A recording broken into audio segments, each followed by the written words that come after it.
ফেরেশতা একদিনে তওয়াফ করে ৭৭,০০০।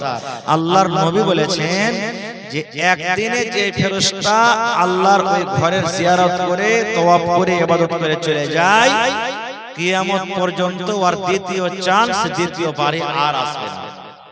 এত আল্লাহর ফেরেশতা আছে, বুঝে থাকে দ্বিতীয়বার আর আসবে না, একদিন যা হয়ে গেল বাড়ি পুরা। এত আল্লাহর ফেরেশতা। তো প্রত্যেক কামে কামে আল্লাহ ফেরেশতারাকে লাগিয়ে রেখেছেন, সবারই কাম আলাদা আলাদা। এই মতো আল্লাহর কিছু ফেরেশতা আছে যে ওরা জমিনে ঘুরে বেড়ায়, সৈর তাফরিহ করে, জমিনে চলাফেরা করে। ওই ফেরেশতারা কি করে যে কোন জায়গাতে আল্লাহর জিকির আজকার হয়, কোন জায়গাতে আল্লাহর প্রশংসা হয়, গুণগান হয়।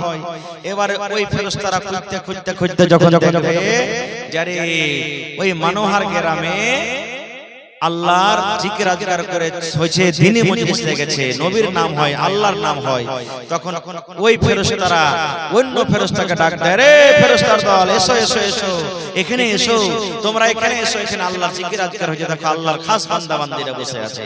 আজকে যেমন সামিয়ানা পিন্ডাল দেখছেন, মাথার উপরে সিতনা লেগে যায়, ওই রহমতের ফেরেশতারা সুন্দরভাবে নিজের রহমতের পরে ঢেকে লাই, আর ঢাকা পর আপনার জন্য দোয়া করে। কি দোয়া করে জানেন? আয় আল্লাহ, যারা বসে আছে এর উপরে তুমি রহম করো। সুবহানাল্লাহ, কত সুন্দর দোয়া। আয় আল্লাহ, যারা বসে আছে এর উপরে তুমি রহম করো। আয় আল্লাহ, যারা বসে আছে আল্লাহর কে রুজি রোজগারে তুমি বরকত দাও। আয় আল্লাহ, যারা বসে আছে আর কি গুনাহ খাতাকে তুমি maaf করো। কত সুন্দর দোয়া জি ভাই। আমি দোয়া করব, কবুল হইতে পারে নাও পারে, কিন্তু আল্লাহর ফেরেশতারা যদি দোয়া করে তোমাকে দোয়া কোনোদিন রদ হয় না। সুবহানাল্লাহ।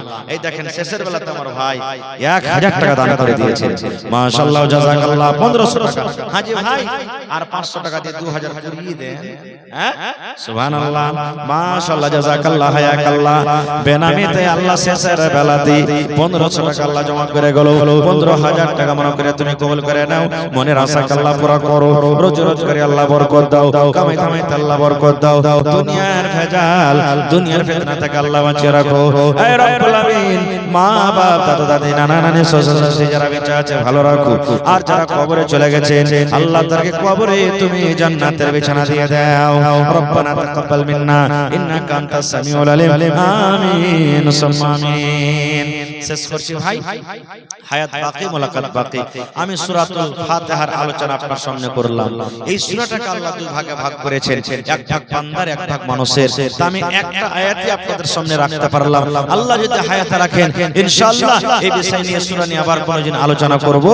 তবে আল্লাহকে দোয়া করে, হে রব্বুল আলামিন, আমরা যত লোক এখানে এসেছি আছি, আল্লাহ তুই আমাকে সহ ছোট বড় নর নারী সকলের জীবনের গুনাহ খাতাকে maaf করে দাও। পড়ো আল্লাহুম্মা আমিন।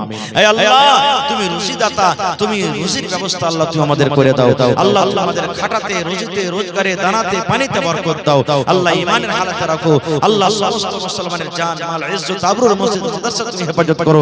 আল্লাহ যারা মসজিদকে ভালোবাসে না, মাদ্রাসাকে ভালোবাসে না, মুসলমানকে ভালোবাসে না, আল্লাহ তারাকে সুবুদ্ধি, সুবিচার দান করো। আল্লাহ হিদায়াত দান করো। আল্লাহ দেশে তুমি আমন আমান কায়েম করো। রব্বানা তাকাব্বাল মিন্না ইন্নাকা আনতাস সামিউল আলিম। আমিন। আসসালামু আলাইকুম ওয়া রাহমাতুল্লাহি ওয়া বারাকাতুহু।